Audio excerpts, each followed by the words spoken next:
nation under God, indivisible, with liberty and justice for all. Thank you. Unfortunately, we don't have the media, so let's go ahead. Can I have a motion to approve the agenda? We have the media upstairs. We have the television. Carl made the motion. Is there a second? I'll take on Manny's second. And let's take a quick, is it okay with everybody that we approve the agenda? Is there any need? Okay. May I have a motion to approve the minutes of February 11th, 2020, regular open session? Juanita. I'll second. And Manny seconds, and we will go, that is approved too. Do we want to vote on it, or is everybody okay with it? Without objection. Okay, so we come down to the chairman's comments, and I have 3 comments to make. Volunteer opportunities. Speaking of becoming active, we're getting ready to launch research groups to look into the future since our staff is so busy taking care of today. If you have 4 hours and are willing to spend researching on the future of water, software, electric grid, we welcome you. If you have another idea that you could contribute to the future of Laguna Woods, please get in touch with me.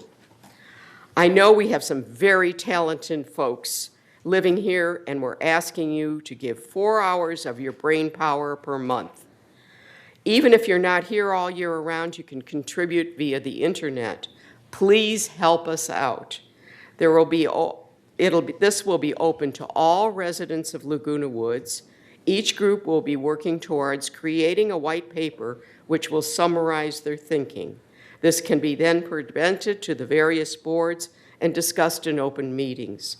Some of the work may be structured as internet-based groups, especially in this time frame, in which we share ideas with everyone on an online community. For instance, we could use Group.io. I think this will create a more efficient platform than available to some of our board task forces, which they will replace, which have been restricted to board members, have required HOA rules limiting propagation of ideas and emails, and often requiring the presence of staff, secretaries, lawyers, and strict conformance to Robert's Rules of Order. So I welcome anybody who would like to join these groups, and please let me know. The next is the cost saving of the month, the cost saving opportunity. Our sewer lines are old, we have limited capacity, and plumbing blockages and sewer overflows wreak havoc on our community buildings. One of the biggest sources of blockage are personal hygiene wipes. Last year, we spent over $400,000 on repairing damage from stoppages. That's roughly $66 per manor and $5.55 a month per manor. It's a great opportunity to save. Always tossed the disposable wipes in the garbage, never into the village toilets. Despite the marketing claims of flushable, these products clog our plumbing systems and do not break down like toilet paper. Once the sewer line or toilet is clogged, it attracts additional debris of the kind you don't like. Place only standard bathroom tissue in the toilets. And in some countries, they don't even allow you to put toilet paper in. At least we're allowing that. We are looking at charging the resident for plumbing stoppage if wipes are found in the sewer line. So be aware that we are going to be on the lookout. Finally, I'm hoping to make the village a place of kindness and compassion. I hope each of you realizes that every time you show other kindness, you're telling them you're important and you matter. By performing small acts of kindness for a stranger or a neighbor, you can inspire them to be kind to someone else. One thing can lead to another until everybody's on board and kindness is going around our community like a wave at a baseball game. Please, thank you. All right, we are now on the open forum. Do we have any requests? Yes, Chris Collins.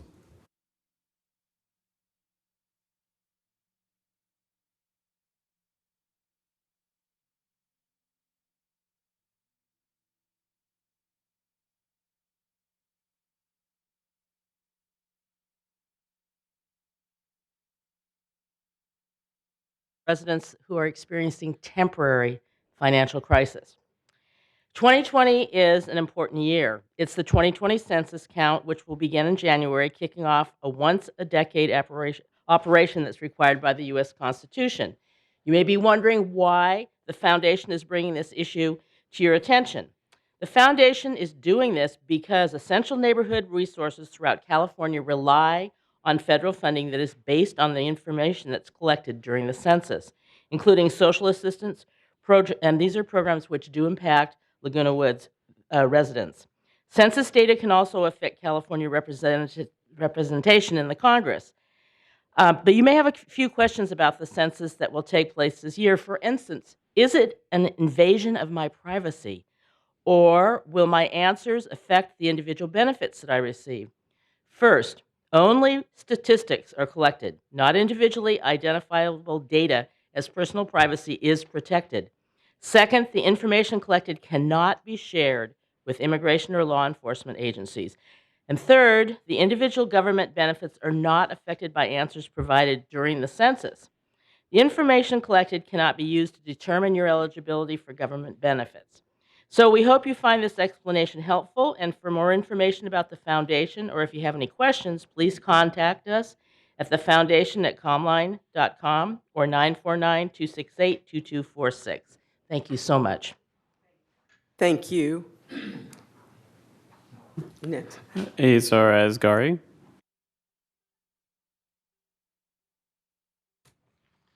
Thank you so much, dear members. Since I have a copy.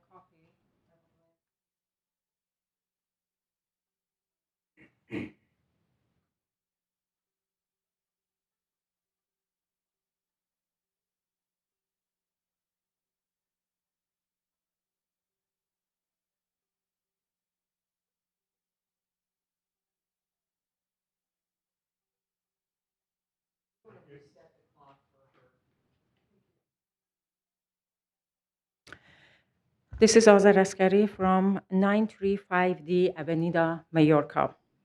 I am here to explain an issue that happened to us a few days before escrow closed for our new place at 935D Avenida, Mallorca. Although the final inspection report for 935D did not reference any wood rot damage in the patio wall, wood rot damage was found during the preparation for the painting of 935 building. At the beginning of February 2020, wood rot damage was found within both the original and altered components of the building. Inspection performed by a structural engineer confirmed this wood rot damage. On February 5th, before escrow on 935D closed, Mr. Jeff Locke, operation coordinator, informed Mr. Gavin Fogg about wood rot damage in 935D building walls. Gavin Fogg, Brett Crane, Lori Bell, and Pamela Bashline were all informed that a correction added to final inspection happened, and all patio walls on building 935 must be redone, repaired due to wood rot damage. Please note that this happened before the closing date of escrow. On February 6th, an email entitled Correction Added to Final Inspection was sent from resale inspection to Lori Borzel, which is escrow officer, Mr. Fogg, Mr. Crane, and Mrs. Bell, with an attachment photo show considerable damage to the wall. Please see attachment 1 I sent that one. On February 7, escrow officer emailed Lori Bell in this exact word, and I include attachment the exact word by email. Brett Crane indicated that you would be sending me the updates, no additional cost to seller or buyer. Please send me as soon as you can. I need to get the wire out by 2 p.m. And this is attachment 2, you can see it.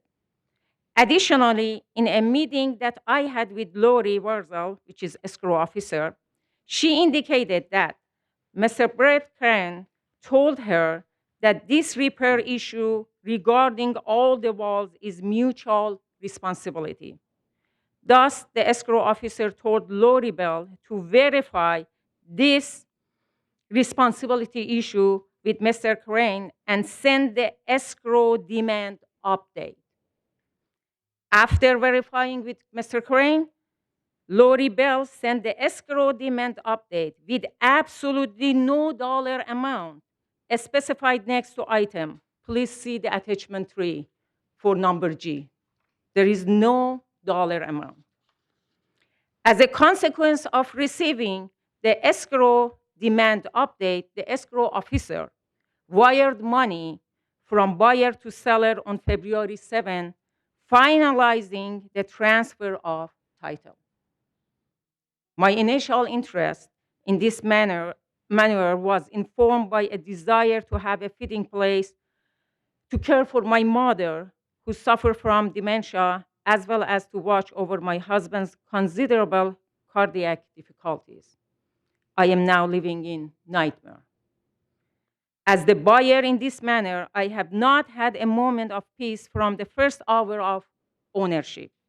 A gross lack of coordination and communication among VMS officials regarding of noble attempts of some has plunged me into a deep and dark hole.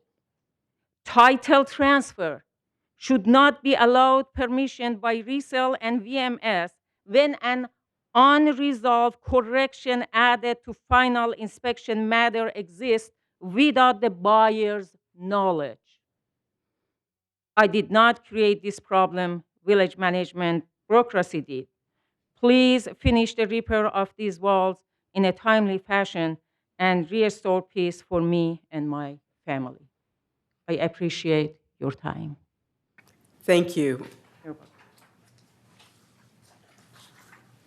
Anyone else? Maxine McIntosh. Can I ask one more question? I have a deadline for March 12th to repair this wall. What is the situation for this deadline? We will take this up, and I believe we will extend it and review this situation very carefully. So please do not worry about the March 12th deadline. We will review the case very carefully. Thank you so much.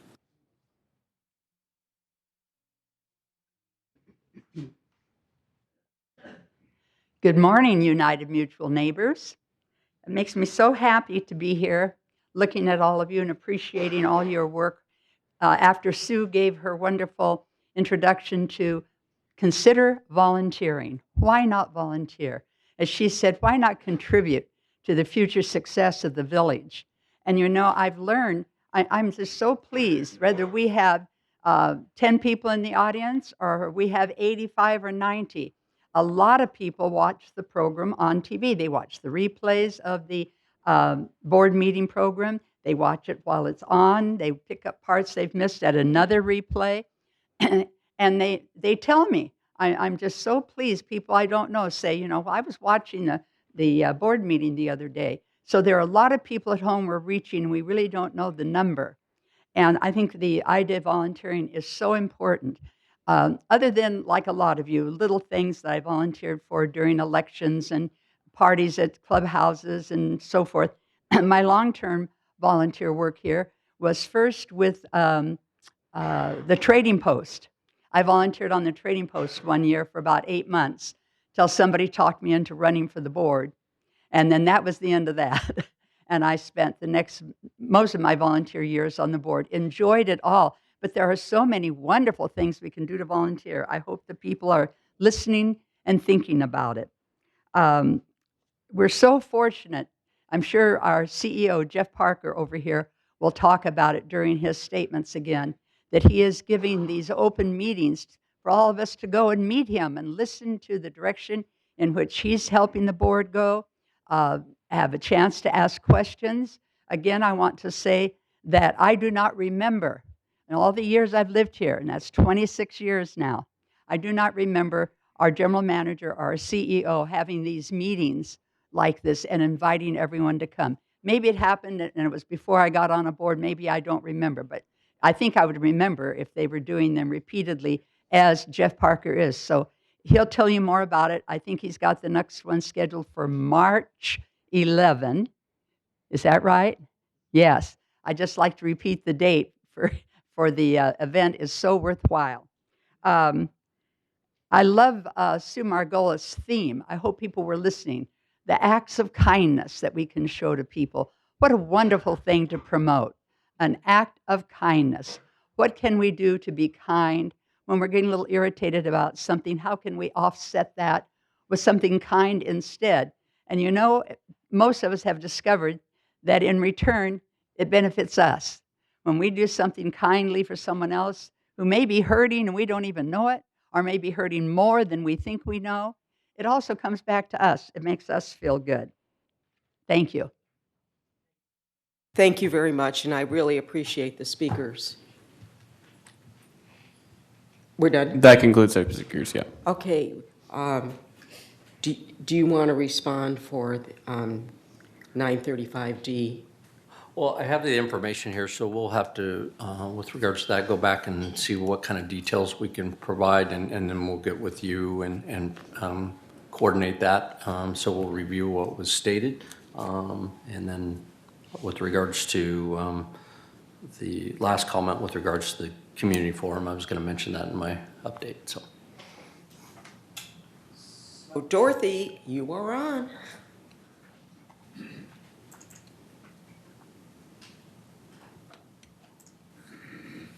have the overhead, Grant?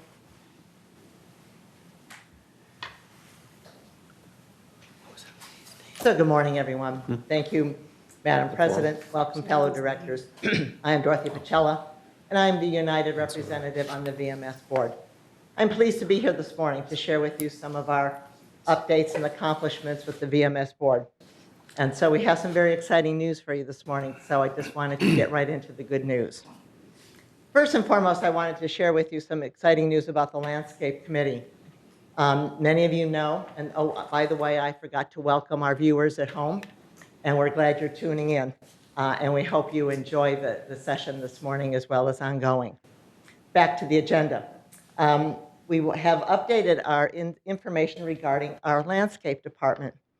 Many of you may know recently we changed our director of landscape to Kurt Wyman, and he's been in his role just under a year. And in that year, he's made some significant progress in the landscape department, and I wanted to share those successes with you, as well as our villagers. So what happened is Kurt, as any good process improvement lover, went in and decided to evaluate what was going on in the landscape department, because he knew there were opportunities. And we're passionate about process improvement. We're passionate about trying to save money. And so he quickly dived in and looked at that for process improvement. And it's very interesting what he found.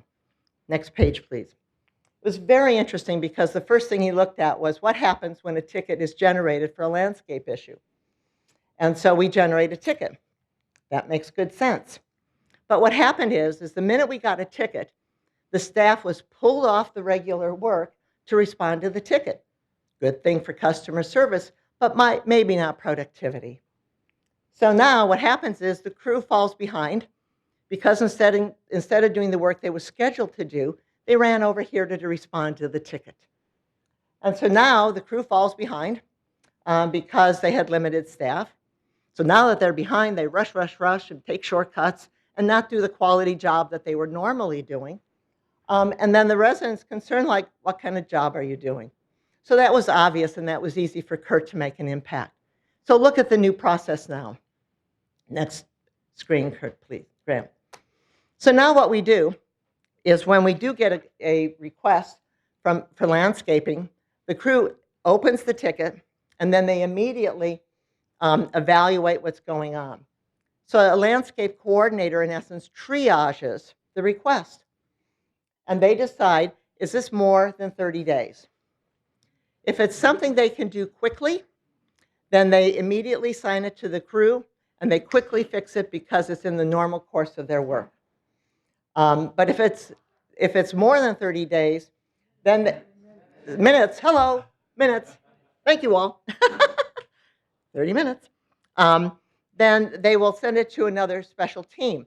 I'm calling them the EMTs because now they can go in and assess what's wrong with the landscape condition and deal with it properly. So the end of the result, after the supervisor looks at it, at the end of the result, we close the ticket, the concern has been managed, and lo and behold, we're able to continue our work.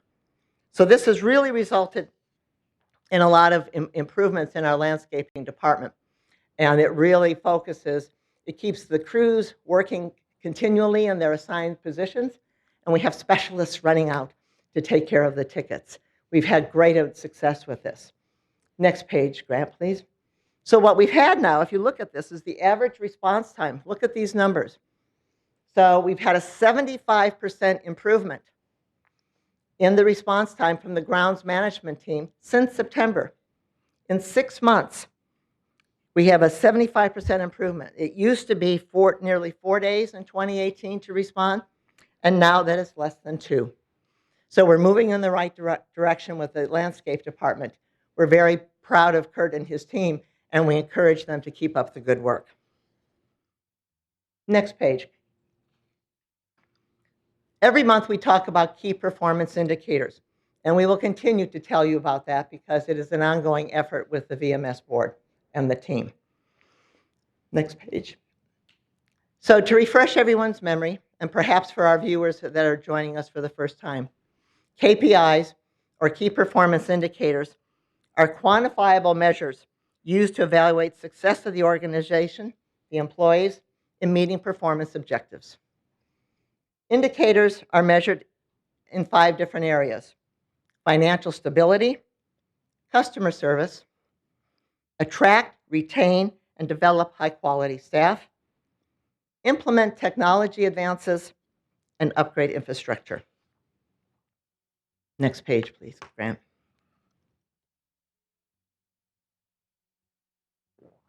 The first one we want to talk today is about financial stability. And again, the objective is to ensure financial stability and longevity. Our key performance questions are we doing more with less? And do we have operational excellence and stability? That's what we look at every month. Next page, please, Grant. The KPI for process improvement has been implemented, and our goal is to improve 1 process per month. The good news is this month we have 2 to talk about. So the first one is the performance of the new transportation system. And I know you're all well versed with this, but we've been able to expand our fixed route system based on feedback from our residents. We have Saturday service, 6 neighborhoods, commercial and wellness routes. We have on-demand scheduled service for pre-approved riders with medical needs. We've included a Lyft service for on-demand rides during non-fixed hours, and we're projecting an annual savings of $31,750. So we're into our 3rd month now, 2 months of this program. So we're looking forward to giving you some results by the end of March, which would be later on in April, so we can see how we're doing in terms of delivering those savings that we projected. But generally, the feedback we've had from our residents has been positive, and we again applaud the VMS team for implementing this and moving forward with this in the new program. Next screen, please.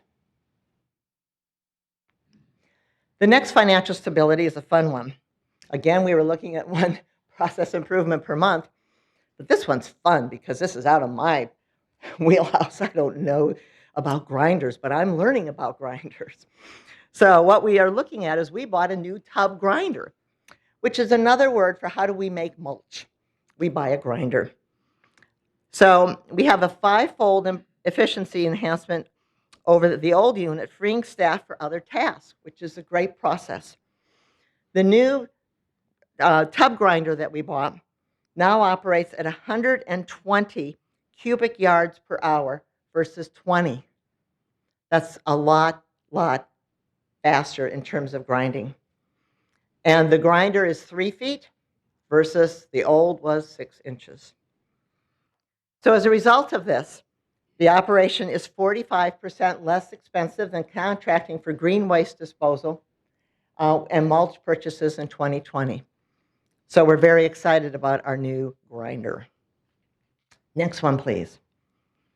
The next KPI is about customer service. And we wanted to improve customer service to meet residents' needs and concerns. Our key performance questions. Are services performed on time and completely corrected? And is the communication effective with no surprises? The KPI response on the next page is that we were targeting and hoping to achieve a 10% improvement in service areas, currently with less than 90% closure within 30 days. We've had 92% of our tickets, our nearly 35,000 tickets, closed within 30 days. And out of the 15 departments, only 3 of those departments were below the 90% closure within the 30 days. So we're going in the right direction, and we're going to continue to improve in every department. Last slide. The last thing we've done with customer service is we've initiated a customer survey in terms of the quality of the work that we do when we respond to their tickets. Our goal was to make sure that we had at least an 80% approval rate from our guests and our residents, so we wanted to see how we could achieve that. So what we do, and we began this program in the month of February, is when we have an automated system, and when a resident opens a ticket, we get their email address. We do the work, we close the ticket, and the system generates a response back to the resident, requesting their feedback on how we did the work. So we're getting direct feedback from the person that opened the ticket, and we can match it to the team that did the work so we can see how we did. So now that we had the system in place, we had a goal that we wanted to have at least 80% of our residents happy. That was our starting spot with our benchmark and our baseline. We had good news. Based on the 1 to 5-star rating, the following percentages of the ratings received 5 stars. Employee effectiveness was 88% approval.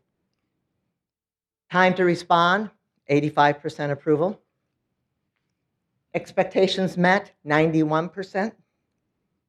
And lastly, employee courtesy, 91%. So we're encouraged by the beginning. We are not going to sit on our laurels. We are going to continue to work hard on behalf of the residents. And we will continue to advise you of our progress with KPIs. So thank you for your attention. Thank you very much. Are we ready for the CEO report? We are. Madam President and board members, good morning. 3 items for you today, and then I'll turn it over to Siobhan for a couple items. Number 1, I'd like to introduce, and we're taking this gentleman to all our board meetings for a quick introduction. I'm very pleased to, as we announced earlier, but to introduce to you personally Carlos Rojas, who is our new security director. Carlos comes to the village with vast experience in public safety, over 25 plus years with the city of Santa Ana, in which he rose the ranks all the way to the chief of police for the city of Santa Ana, and did some remarkable achievements in reorganization there with the city of Santa Ana. Then Carlos moved on to the Bay Area Rapid Transit up in Northern California, where he became chief of police for the Bay Area Rapid Transit for over 2 years there. And then he got the opportunity to retire from that process there. And our timing was perfect because we had a great recruitment, and Carlos was able to, at the time of his retirement, move back to the Orange County area. And he put his hat in the ring, obviously, just an outstanding candidate. The one thing I wanted to mention about Carlos being at BART, as well as the public safety element of Santa Ana, was in BART, his operations there had more to do with social services in a lot of areas, which is what we obviously is a key part of his operations here. And so it's the combination of those things that clearly in his interview process stood out among all the candidates that we had. And with that, I would like to introduce Carlos to the United Board. Good morning, directors. Well, I'm very excited to be here. I know I've had a chance to meet many of you at some of the other committees and then during the interview process. And I am homegrown in Orange County, so I'm glad to be back here in Orange County and serve Laguna Woods Village. And my father did retire from Laguna Woods Village as a house painter, and he was here for 22 years, so there's a little nostalgia there. And very briefly, as a kid, I remember coming to the village and seeing the big giant globe, and that's really the only memory I have as a kid coming here. But I do remember my dad talking so fondly about the residents and the work that he did here as a painter in the community. So that even excited me more when I had the opportunity to put in for the position. And I want to thank you all for the warm welcome, and as well to Mr. Parker, who has the confidence in my experience and my knowledge to continue the long tradition of a safe community here in Laguna Woods Village. So thank you very much. We all welcome you here, and we are glad to have you on board. Thank you. The second item I wanted to mention was kind of reiterating what Maxine talked about. Tomorrow, March 11th at Clubhouse 1 at 10 a.m., we're having our second community forum with the CEO. We are going to, at that event, have a couple of things. We're going to be giving updates of activities that are going on throughout the village, obviously. We are also going to have Chris Slagenauer from our operations with regards to discussion of a transportation program, further dialoguing with anybody that will be there relative to that issue and giving an update on how it's turned out and how we're operating the new system. We think it's moving forward effectively, but we want to make sure that we're engaging with dialogue with our residents as much as possible. And as you know, Clubhouse 1 is really the focal point of the transportation system. That is where the buses go to. That is where you make your transfers to. So hopefully, if individuals are interested in getting a little bit more knowledge from Chris as to that operation and how it's going forward, we'll certainly provide that tomorrow as part of that presentation. Last but not least, on a very serious note, and one in which the staff is working on a regular basis, and I wanted to inform the United Board, and certainly I've talked to some of the board members, is the Village Management Services is committed and is closely monitoring communications and up-to-date information with regards to Laguna Woods as it relates to the novel coronavirus as known as COVID-19. We are continuing to monitor information from the Orange County Health Care Agency, which is the lead agency for this issue in Orange County, as well as the Centers for Disease Control and Prevention, which is the organization for the United States that oversees that activity. So the important point is the CDC doesn't have any authority other than information, providing it out there. They can't say to do something or not to do something, whereas the Orange County Health Care Agency ultimately, if they wanted to, they could advise organizations or communities to do certain type of activities. At this point in time, however, we sent out a flyer yesterday to all our village clubs because we wanted to let them know that it is up to those clubs at the discretion in Laguna Woods on whether to cancel events or activities. And the reason for that is at this point in time, the Orange County Health Agency has taken the same positions. They offer no recommendations as to canceling social events. And the reason for that is that there has been very, very low activity relative to coronavirus in Orange County.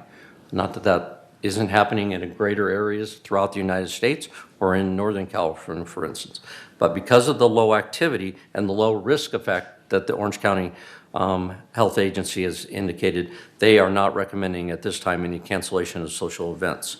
So we sent this out to the village clubs to make sure they know that. We're getting calls from some of the club members, should they cancel the events or not. We're leaving that up to the discretion of the club members at this point in time. That could change tomorrow. That could change the next day, depending on information. And we are monitoring the websites. We are monitoring both of those agencies on a regular basis during the day to see if there's any updates that we need to provide to you and to all of our residents out there. Want to make sure that our residents get the message, and we continue to put that out there, that if you're sick, please remain at home. Get help, spread, because the help to prevent spread of this respiratory virus, it is certainly a very dangerous virus. And what we want to include are the following in my presentation is make sure you're washing your hands with soap and water for at least 20 seconds. These are all recommendations by the way, from both CDC and Orange County Health Agency as well as the state health agency. Wash your hands with soap and water 20 seconds. If soap and water are not available, use alcohol-related sanitizers. Dispensers are located throughout our community centers, on buses, and in the clubhouse and fitness centers. Avoid touching your face, your eyes, your nose, your mouth with unwashed hands. That has been diagnosed as the #1 transmitter, is that activity of touching your face. Avoid close contact with people who are sick, obviously, and stay home if you and when you are sick. Cover your cough or sneezes with a tissue and throw that tissue obviously in the trash. Village Management Service will continue to monitor our situation out there and provide updates as needed and as necessary. We do have some information that I wanted to pass along, and that is if somebody has a concern or if they feel sick or anything and they want additional information about what's going on with coronavirus, there is a health referral phone number that they can call Monday through Friday from 8 a.m. to 5 p.m. And this is going to the Orange County Health and through the state. And that referral line is 1-800-564-8448. I'm going to repeat that one more time. 800-564-8448. And they're going to man those phone lines and provide information for any individual that calls and has a concern about what's going on with the coronavirus, what should they do, and that will provide it. We will continue to monitor the situation as I indicated. It is one that is very in flux as we know and what we see. But at this point in time, we're not taking any specific actions. We are going to be continuing to have dialogue with the board members and the leadership to ensure that we are providing a safe environment with regards to our employees and a safe environment to the village.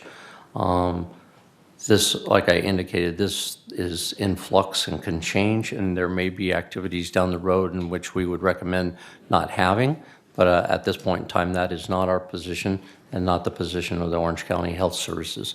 So with that, I will end my report. I'll turn it over to Siobhan. She has a few other items. Honorable President, members of the board, I have 2 announcements this morning. First, I wanted to cover the rain, since we haven't had rain in quite some time. When rain is forecasted, staff implements the Rain Event Action Plan. This involves our general services, landscaping, security, and M&C departments. They prepare by cleaning drains and gutters, sandbagging and placing BMPs to prevent runoff, and securing work that is in progress.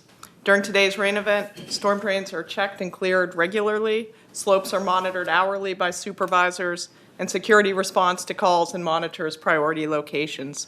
So even though we haven't had rain in quite some time, we are closely monitoring today's situation and the rain forecasted later in the week. I also wanted to touch on the census. I know one of our speakers did this morning as well. Residents will begin receiving their invitations to complete the 2020 census questionnaire in mid-March. So any day now, those invitations will be going out. Residents can respond online, via telephone, or by mail. And households that have not completed the questionnaire by late April will receive multiple follow-up contacts from the Census Bureau and may be visited in person by a census worker. If you do not receive your invitation to complete the questionnaire by March 20th, you are encouraged to call City Hall at 949-639-0500. Again, that's 949-639-0500, or email City Hall, and the address is cityhall@cityoflagunawoods.org.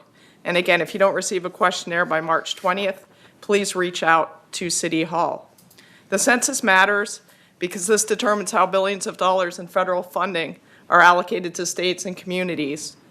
For example, Medicare Part B or transportation funding for road improvements are based on this data.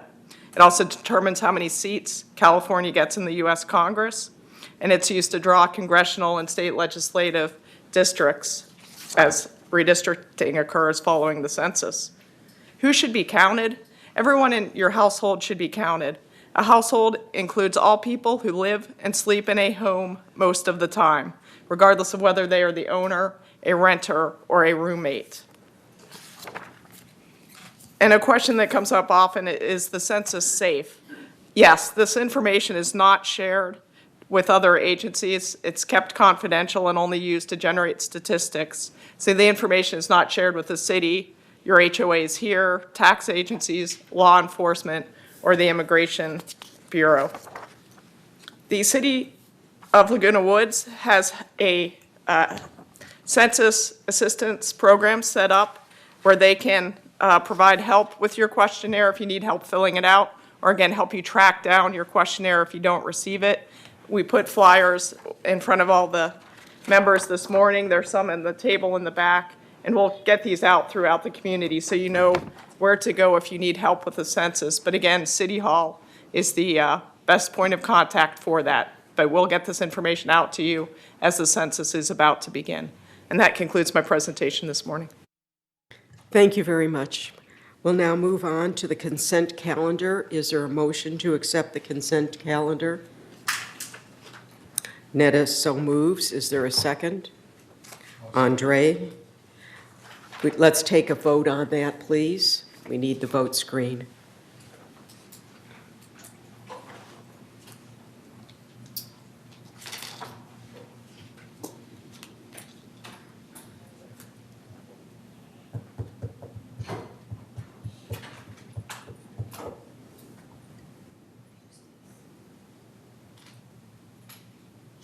Carl?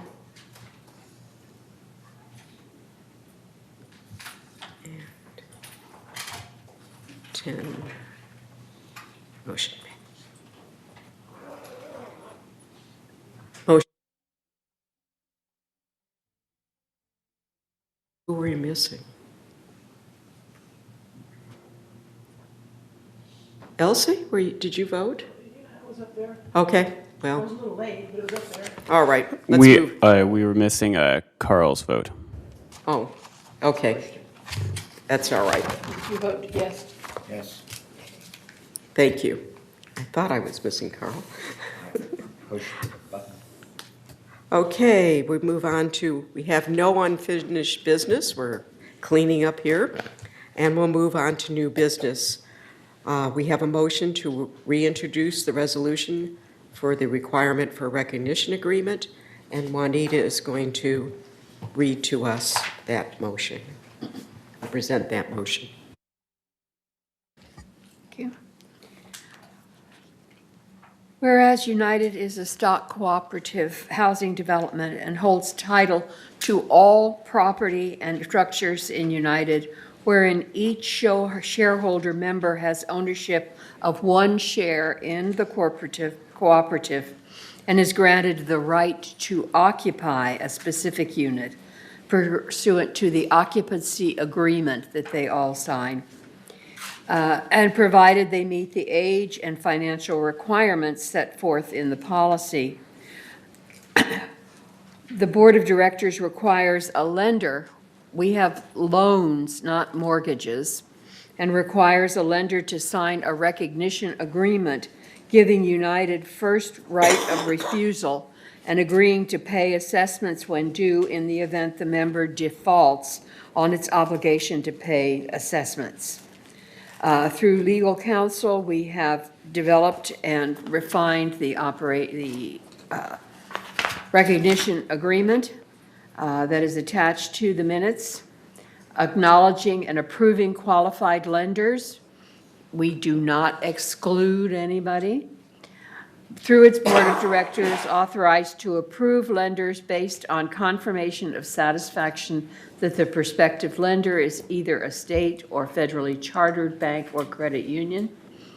Further, that the board of directors may do and perform such other acts and things as may be reasonably necessary and proper in order to carry into effect the provisions of this resolution. I move this resolution.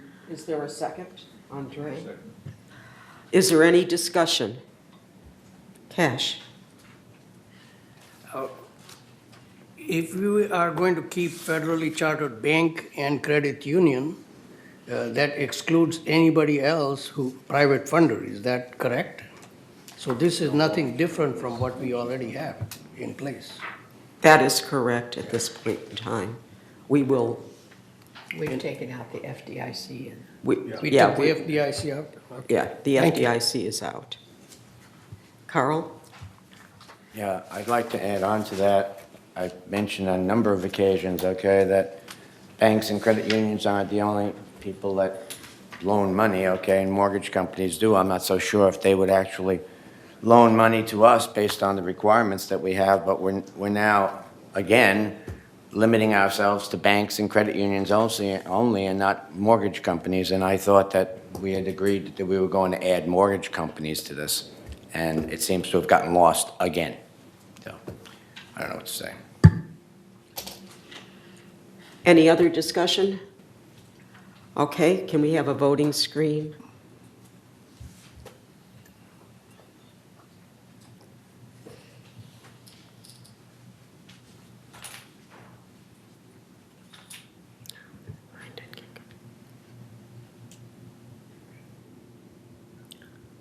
Okay, this has passed. We're still missing who? Is missing me. Oh, Reza? I don't have this screen on my. Okay, would computer. you give an oral vote, please? Yes, I. Yes, okay.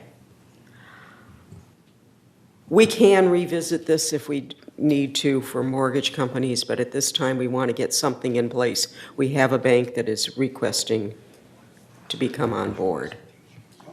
Okay? I'll have someone come fix it. I'll have someone come fix it. Okay. The next is a motion to introduce the handyman Phase 2. And Cash, would you please give us a reading on that? Thank you, Madam Chair. The handyman task force, if you go to page 13B, item 13B, page 7 of 10, it tells you what we have done. And so far, we have Neighboring Inc. Quite satisfied so far with more business that they are getting, and people who are hiring them are extremely satisfied with them. Part 2, or handyman part B, is about to be rolled, and that will come as we proceed with the chargeable services. Chargeable services are again at cost to United, and here, this is another option you have as the resident, whether to have your own people, handymen or whatever, do the service, or hire people from our staff. These services, chargeable services, more likely apply to people who have altered manners. The standard manners will still be processed without charge to the resident by the United. And the costs here are our costs. There is no additional figure built into the cost, but the hourly or the actual employee time that will be involved in doing these services. So when you call, there'll be a charge of $10 service charge for our person to come to your home and look at your altered appliance or altered areas and recommend the exact or cost that is mentioned here. It's like sometimes it might take a lot more or a lot less than what the numbers here in the last column indicate on page 5 of 10 and 6 of 10.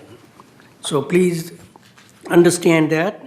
And you're getting someone who will come in your home who's already part of our team. So you can be more relaxed and more at ease than having a stranger in your house. So the choice is yours still. Thank you, Madam Chair. Is there a second for this motion? You can't second, you made the first. Reza. I thought she. All right, let's have a voting screen, please. Oh, Carl, a discussion, I'm sorry, Carl. So, obviously, the M&C committee was the one that chartered this thing through the handyman task force. However, I just would like to, not correct, but enhance what was stated by Cash. First off, he mentioned the word appliance, okay? And he just mentioned that because it's just a word that came out of his mouth. We do not do appliances with this. Appliances right now, nowadays, refrigerators basically do everything but, scratch your back and what have you. And we don't know enough about these types of things, okay? So you're better off basically calling somebody that is a Westinghouse or a Whirlpool or whoever, okay? We're not doing appliances. What this is basically for things like electrical, plumbing, and carpentry items within your manor that are altered, not appliances. For appliances, that would be something that you'd have to call somebody. If it's an altered appliance, meaning you bought a new refrigerator and you returned your old refrigerator, you'd have to call GE, Whirlpool, or whatever, or whomever. The appliance that you have in your manor that's never been altered, that is the one that was supplied by us, will be fixed by us, and that would be done through resident services. So I just want to make sure everybody understands that. Thank you. Yeah, I'm sorry, you're right. Yeah, I used the wrong word. Mostly it is for plumbing, for electrical, for carpentry, and that kind of work. Sorry about that. Thanks. Juanita?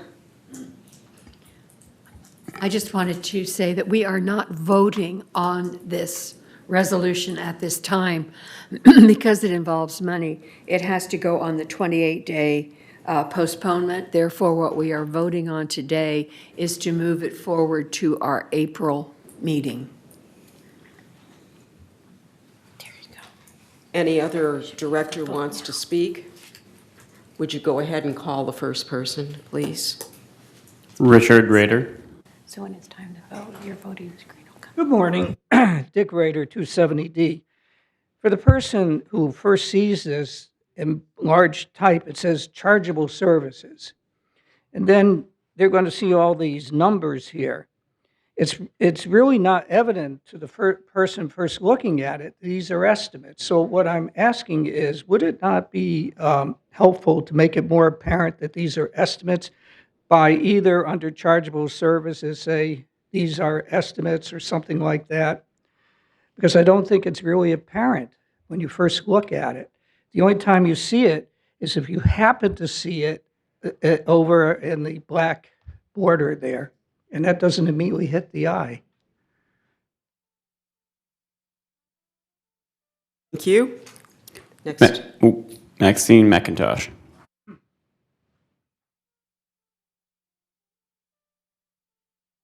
Looking at this, more than a page and a half of services residents can request of staff, of familiar staff that wear the village uniforms. I am so happy for our mutual.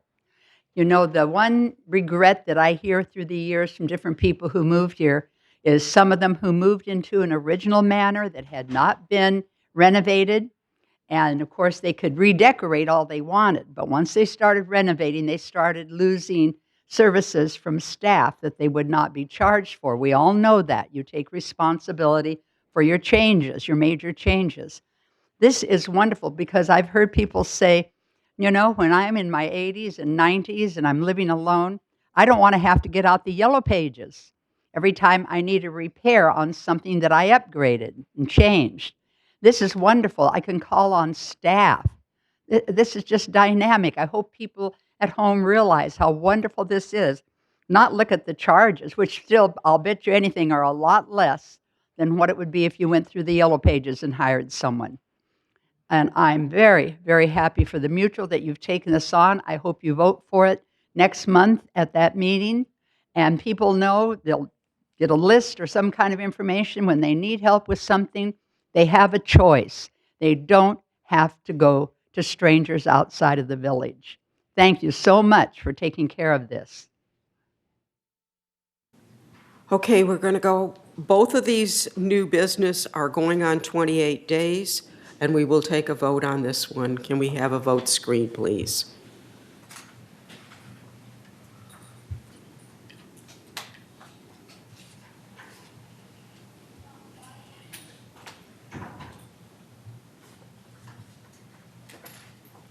It passes. We will move forward now. On to committee reports. We will start, of course, with Finance. Brian. Thank you. We had a committee meeting on January 28th, and the next meeting will be March 31, 2020 at 1:30 in the Sycamore Room. On the screen is the beginning of the financial report, and this is preliminary as of January 31, so it's basically 1 month. And what it shows is that this is an income statement, shows our assessment revenue, non-assessment revenue, total revenue, minus expenses, and we are doing well with that. Next slide. This is operating only income, does exclude depreciation. And our assessment revenue is shown as just over $2.5 million. Non-assessment revenue is $163,000. Total revenue is 2.6, roughly 2.7 million, with total expenses of 2.4 million for an operating surplus. Next slide, please. This is the income statement, actual compared to the budget with the variance. And we did better with the assessment revenue, non-assessment revenue, total revenues, better on expenses to have a better positive balance on the actual budget. There is some variances on the next slide. And what I want to point out here is that since it's just 1 month that we're reporting these results, January, some of these costs are distributed over 12, so they might look more favorable because of timing, but the work will happen later on. So we have to temper our enthusiasm with some of that. And we had a favorable on outside services, and this really relates, my comment relates to the first two, outside services, materials and supplies. Outside services include waistline remediation, roof replacements, landscape renovation, etc. Going down to utilities and telephone, we had favorable weather conditions, lower water consumption accounts for approximately $20,000 favorable variance in that. And fees and charges to residences, again, we had a favorable, but that resulted from overstated revenue for moisture intrusion charges services, which will be corrected in February financial statements with accrual reversal. The insurance should not come as a surprise to anyone, and this was discussed back in October for renewal of property and casualty insurance. Next slide. This is a total assessment revenue showing the fees, laundry, miscellaneous revenue, etc. we could dwell on that for a minute and then move on to total expenses. If you could go to the next slide, thank you. And this is the total expenses, and it includes a pass-through of property and sales tax. What I want to do is draw your attention to the box over on the right-hand side showing the utility costs broken out. And again, that's for your awareness. Moving on to a next slide, which will show the same data but without property and sales tax. Pass-through, employee compensation, and utilities are our biggest cost there for just over $2.1 million. Going on to the table, non-operating fund balance. This shows our contingency and reserve. And while we were experiencing expenditures in both, we're maintaining the budgets roughly, and I think that will be shown in the next slide historically. And this is per the plan, per the Green Book plan. So people should not get excited about the 2019 numbers there. Moving on is the resale history. And the numbers in the table for 2019 and 2020 are in error. The year-to-date, if we compare that to 2019, would be 22 instead of 17. And year-to-date 2020 would be 23. And in February, we have 26. So we have a pickup, favorable pickup there over past 2018. But the price realization does look to be lower. Rental leases is up, and we are just under 10% with rental and leases, which we do want to watch because we do have a cap out there. Thank you. Thank you. Architectural control and standards. Reza, please.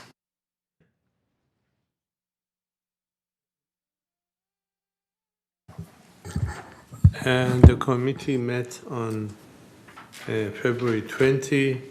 There's an error here. It says January 16. It actually should be February 20. And room addition on a patio for 3260 was discussed and approved. As it was proposed in previous meetings and occasions, this type of approval was suggested to be made as standard, and Mr. Parker is taking action on this, and staff briefed the committee on the progress. And 3, it was mentioned that our advisor, Mr. Mike Mering, is not available, and we're looking for a structure, an advisor with structural background. Anybody who's got that background and is willing to be an advisor should contact the chair of this committee. Committee members requested either to train or hire an advocate or such as a hygienist to advise on asbestos issues. This has been added to agenda of next meeting, which will be held on March 19th, and it will be discussed at that point. Thank you. Thank you. Thank you. Juanita, would you do the communication? Communications Committee collected articles for the next Breeze, which will be coming out, I believe, in April. We had a March 1st deadline, which we met, and we have 6 articles that will be going into the Breeze in our upcoming issue. Thank you. Tony? Thank you, Madam Chair. Our committee meeting was held on February 27, 2019, 9 a.m. in the Sycamore Room, and remind residents at home that due to the sensitive nature of the matter discussed, the meetings are closed, and that is permitted by Davis Sterling. We handled at the meeting 2 delinquent accounts. We handled 5 area damage reimbursement accounts, and we handled 4 disciplinary cases. And again, I'd like to comment staff. They do an enormous job getting people in and out of the meeting and keeping us moving. That's the extent of my report, Madam Chair. Thank you. Governing Docs, Andre. Yes, Governing Doc Review Committee met on February 20th, and our next meeting will be March 19th, a week or so after today's board meeting. Recent Senate Bill SB 323 has made several modifications to board member election rules. The qualification for a candidate includes must be a member of the association and lived in the association for at least 1 year, has no outstanding delinquency, well, with a few conditions, and no criminal conviction that will prevent the board to purchase fidelity bond, and at least and one board member per membership. So if there are 2 members share the membership with the unit, only one can be a candidate. Our Governing Doc Review Committee plans to review the final versions during the next meeting. We have made a lot of observations, changes, many people asked questions. We will then present to the board for approval after this coming review committee. For any inquiry, please join Governing Document Review Committee for discussion on Thursday, March 20th, 2020.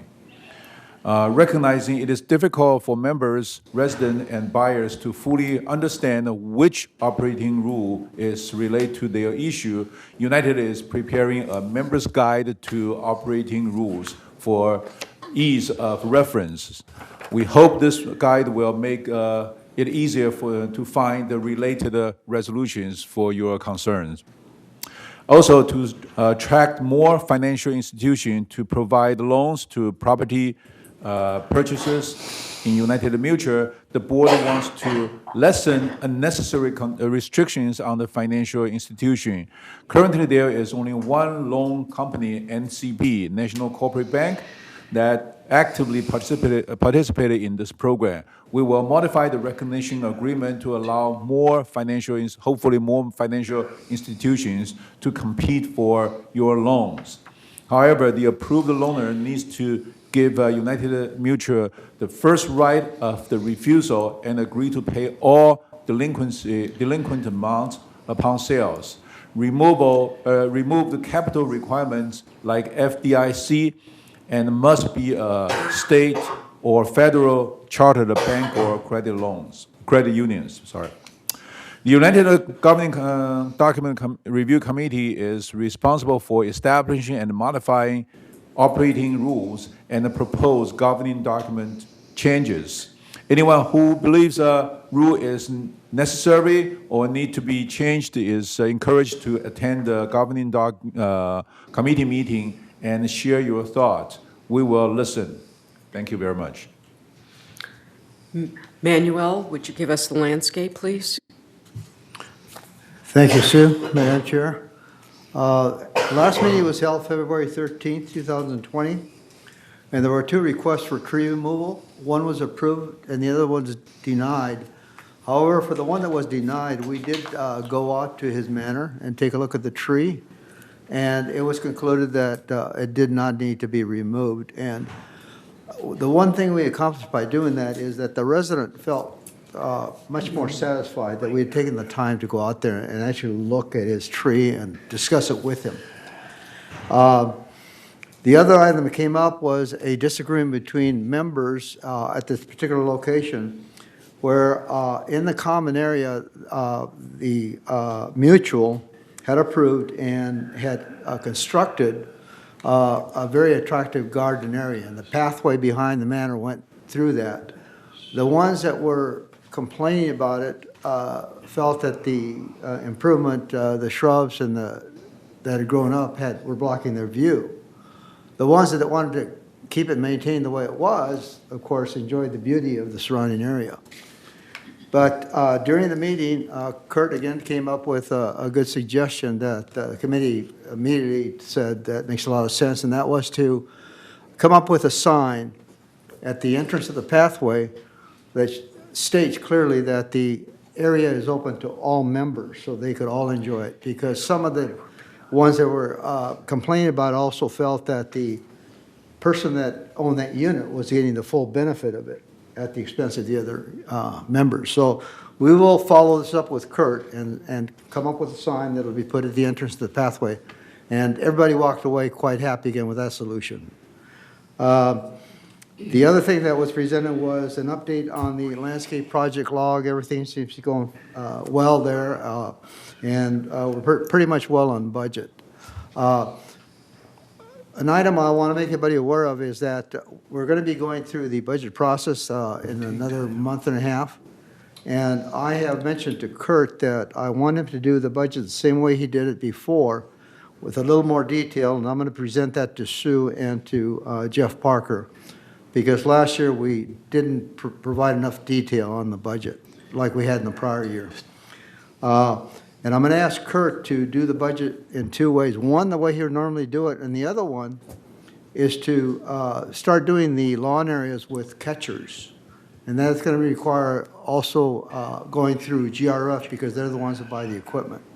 And that seems to be the main area right now that a lot of our residents aren't happy with, is the lawn maintenance. And that's because of a bunch of droppings and so on. So that concludes my presentation on landscape. Thank you. The next meeting is. Oh, the next meeting, oh yeah, the date has been changed. Next meeting is going to be held on April 16th instead of the 9th. Yeah.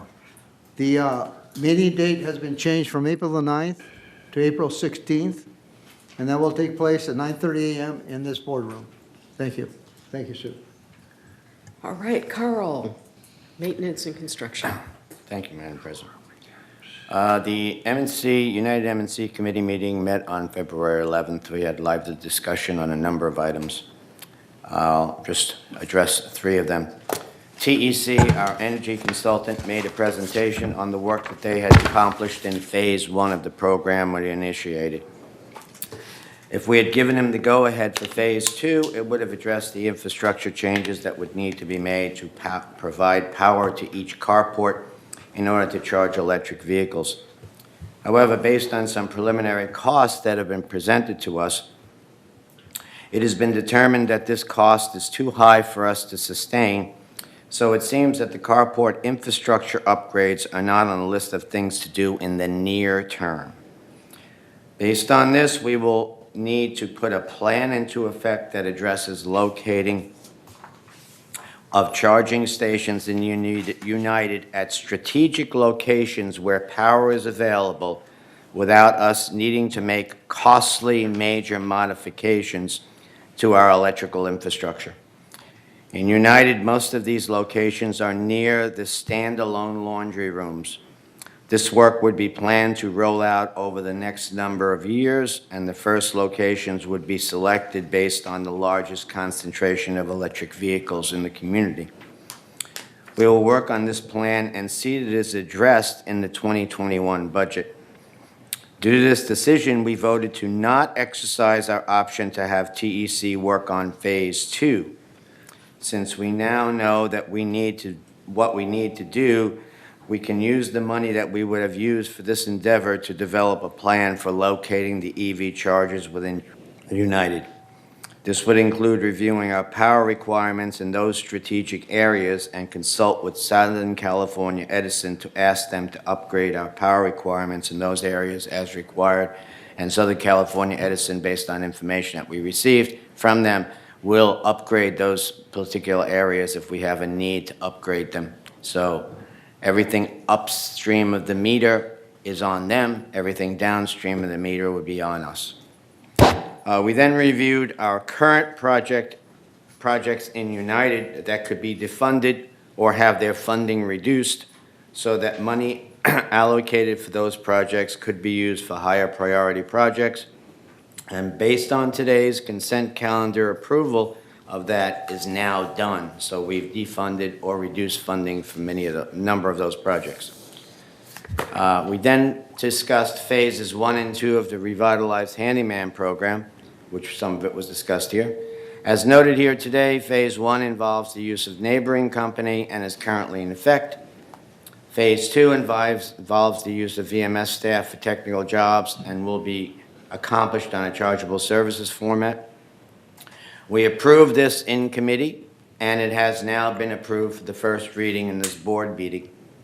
Once it is approved in April at the second reading, we can set the wheels in motion to implement the program after the April board meeting, and probably by the end of April, early part of May, we'll have that chargeable services actually up and running. Of course, with the approval of the April board meeting, second vote. The next United M&C meeting is scheduled for April 22nd at 9 a.m. in the boardroom. All residents are invited. Please come and get involved. Thank you. Is there something you'd like to add? I would just like to add one more thing. Before we dissolve the handyman task force, I would like to meet one more time when Ernesto is available, sometime in the near future, to discuss what next. So there'll be one more meeting at least of this. Thank you. Thank you for your fine work on this. We are really happy to have it. All right, NADA, the Resident Advisory Committee. United Resident Advisory Committee is honored to serve the member concerned. There is no speaking time limit. Residents are allowed to fully express their issue. The committee met with a few residents on February 13 and discussed their problem and concern. Our next meeting will be on March 12, 4 o'clock at Sycamore Room. Please share your concern and solution with us. Thank you. That concludes the committees, the United Committees. We will now move on to the GRF. Please be short because time is getting short. Brian, financial, please. Finance Committee met February 19th, and we'll meet again on April 22nd at 1:30. Major outcome of that is that the committee approved funding for revisions to the software update for accounting purposes. Thank you. Juanita, CAC, please. CAC did not meet in February, and our next meeting is this Thursday, March 12th at 1:30 here in the boardroom. Thank you. Manuel, Landscape. Thank you, Madam Chair. The last meeting for the GRF Landscape Committee was on February the 12th. And again, one of the main topics was further update on Aliso Creek. And the input from most of the members was very positive. The community is very pleased with what Kurt has done there. He has cleaned up the area. There's only one little complaint that I hear from time to time, and that's where some of the debris catches on the willow trees, but Landscape tries to clean that up as quickly as they can. The other item that was discussed of importance was the issue of upgrading the landscaping around the new gate areas was discussed, and Kurt will be working up some cost estimates for those improvements. So we'll be covering that in a future meeting. The next meeting that will be held by GRF for landscaping is to be held on May 13th, 2020 at 1:30 p.m. in this boardroom. Thank you. Thank you. Carl, on maintenance and construction. So the GRF M&C committee meeting was held on February 12th. At the meeting, we discussed the fact that GRF M&C committee voted against the budgeting $500,000 for the Gate 16 driving range improvement. Yet at the GRF board meeting, that was our recommendation at the M&C committee was ignored, and the board voted to reinstate this work and the $500,000 budget. As a member of the M&C committee, this director voted against the project at the M&C committee meeting. We also discussed the Maintenance Services Center parking lot lighting project. We informed staff that before we spend any money on this project, we need to determine what it is that we need to light in that parking lot. Also, whether or not the whole parking lot needs to actually be lit, and do we need to have a daylight, or is it shadows acceptable? And what we are trying to achieve with that particular scope of work. This needs further review, and we've asked staff to provide us with some additional information. We also had a presentation made by the architect that is looking at the work that will need to be done in Clubhouse 1.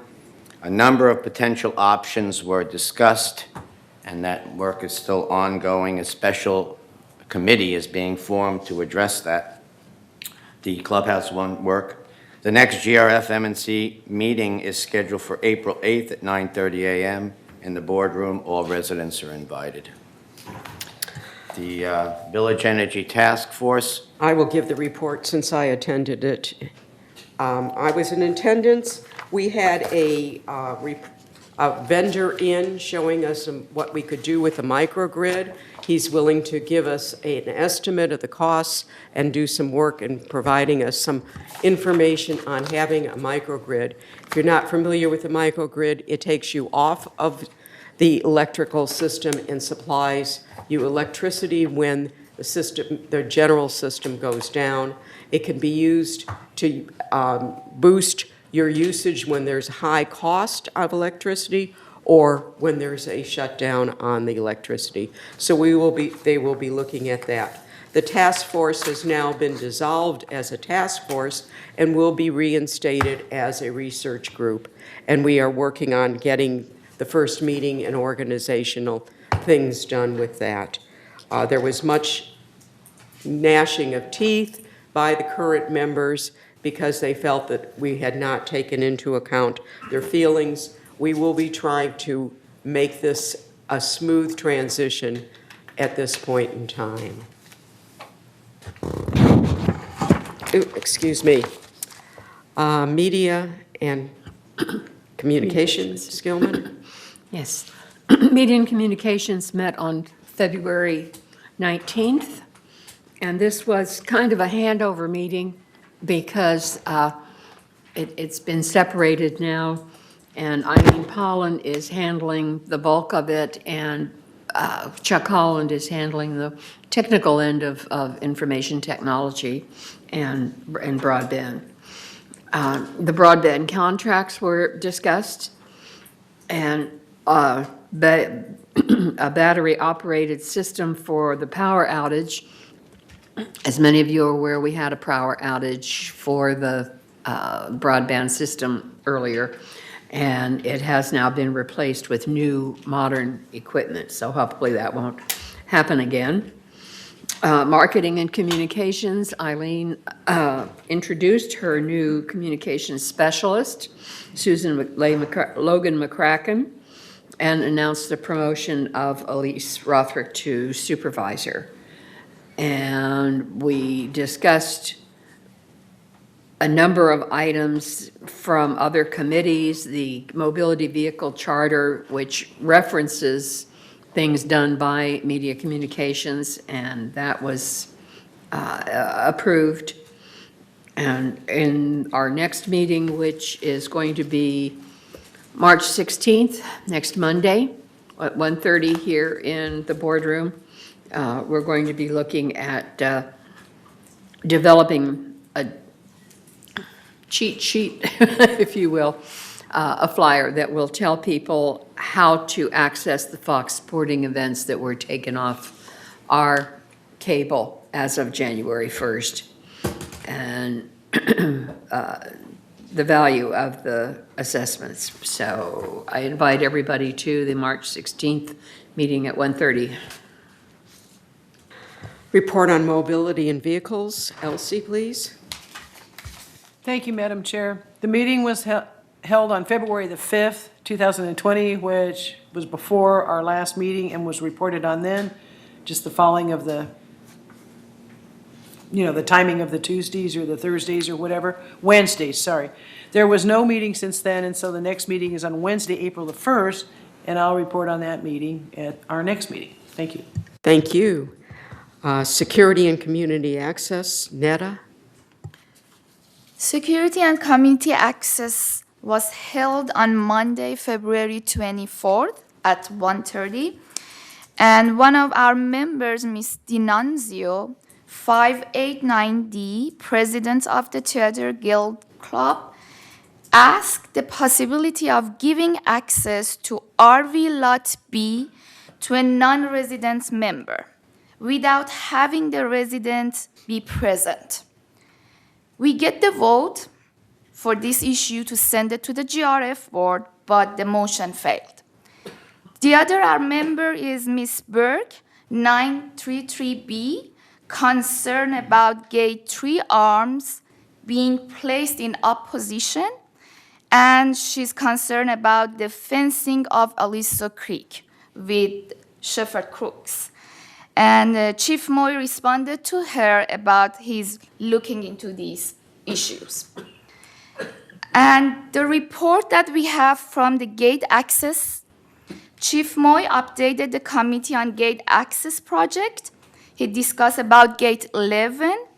He explained that the plan is to open gate 13 and close gate 11 to expedite the process. He stated that the only golf carts would be able to use gate 11.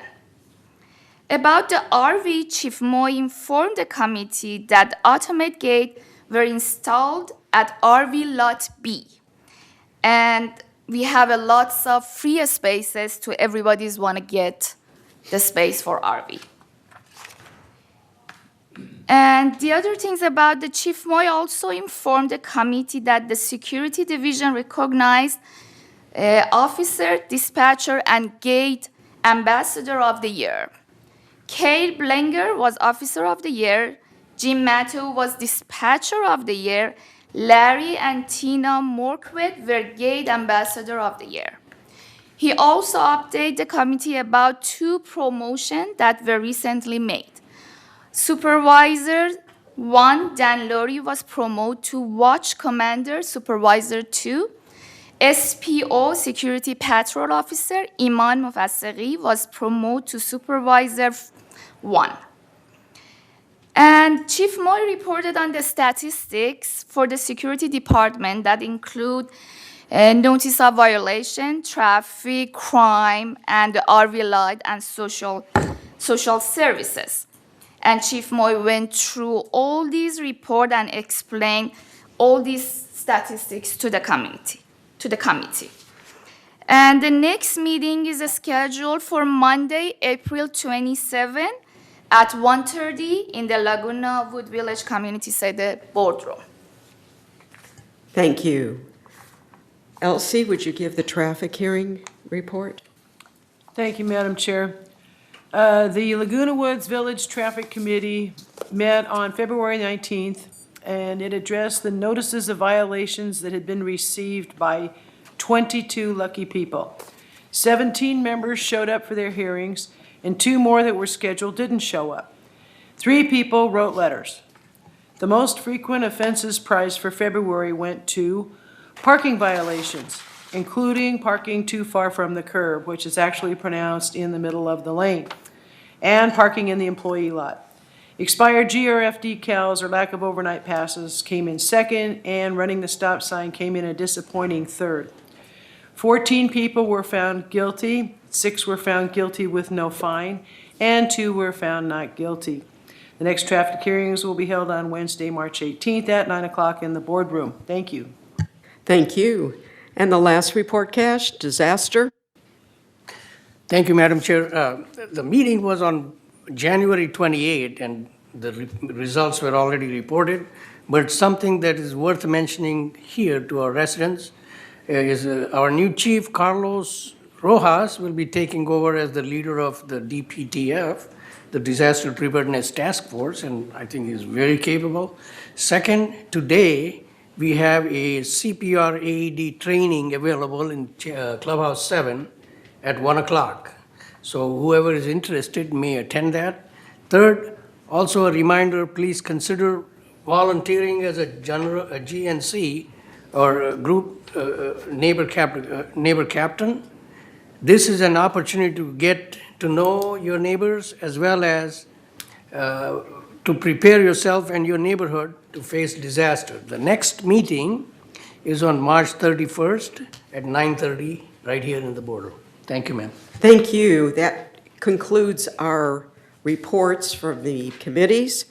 We'll look at future agenda items. I've been told that alternate heat source will be on our next board meeting agenda, so we will be bringing that forward. And we probably will be bringing forward the Director's Code of Conduct at the next meeting. So the only one that will be left is committee advisor qualifications, which the governing docs has not taken up as yet. So we will be working on that. All right, it's time for director's comments. I'll start with Elsie.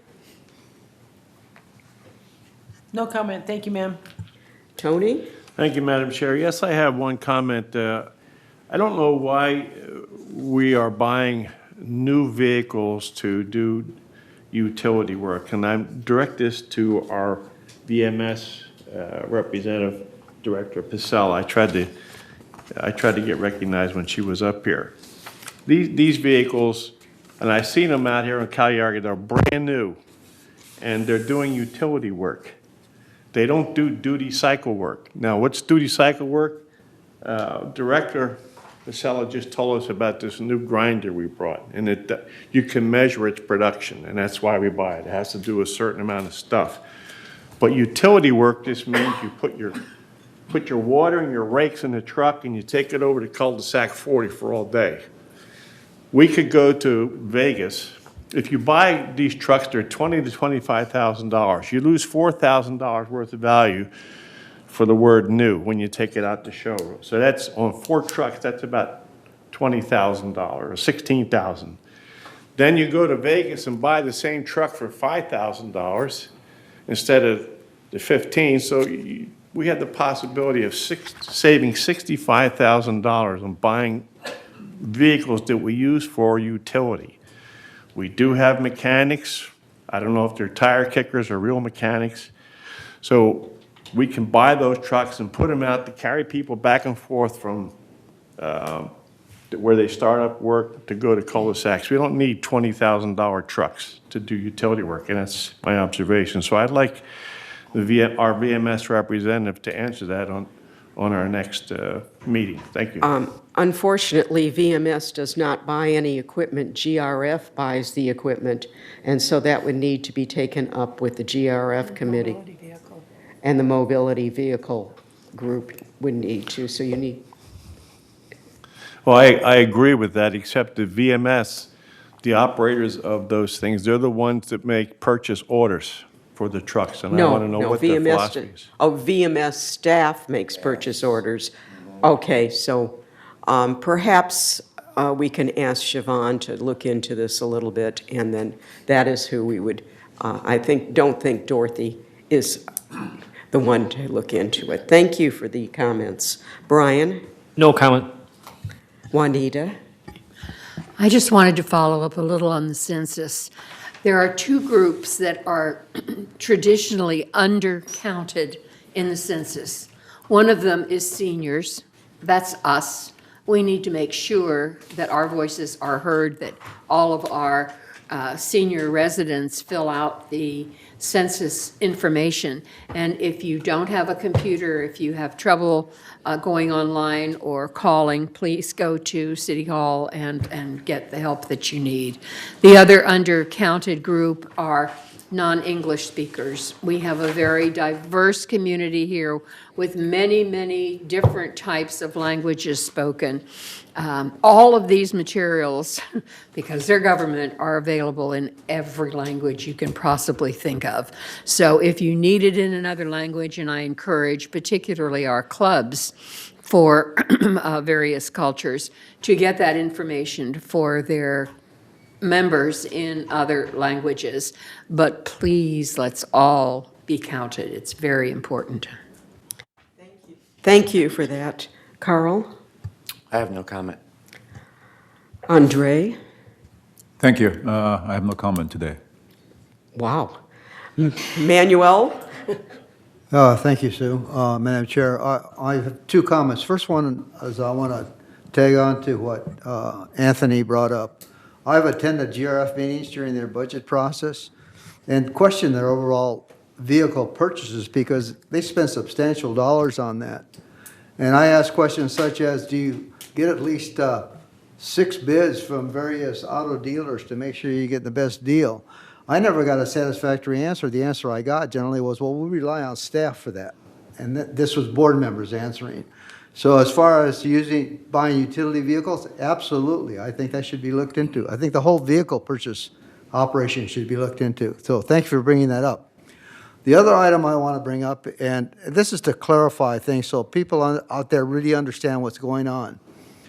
As far as my voting against the items on the consent calendar, the only thing I was voting against was the approval of the requirements under 5501. And again, the present subcommittee that's doing their work on that, which would be the treasurer and another director that assists them, they're doing a very good job on reviewing those records. But my question arrives at the information that's required to be available and what is there. And right now, we have finally reached an agreement where GRF has authorized a purchase of an upgrade to our accounting system, to the software.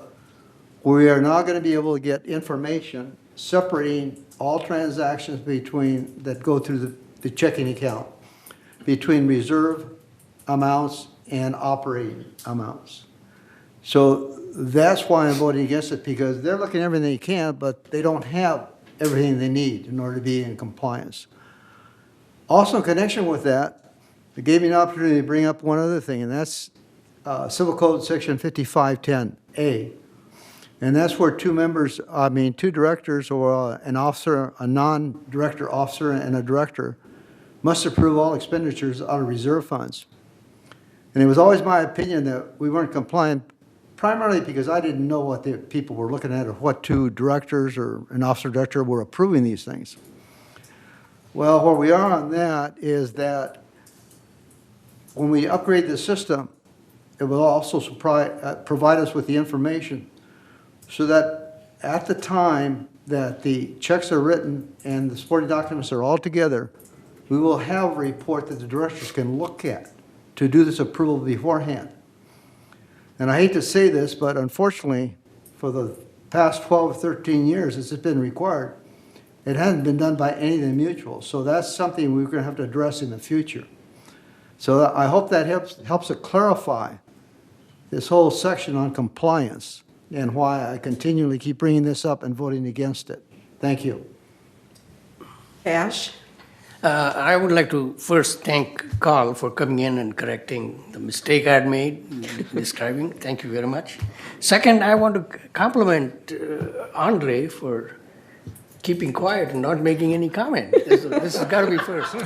And third, I would like to say that India Club has started helping hands, and we have 17, 18 volunteers to help hands, of course, on the small things.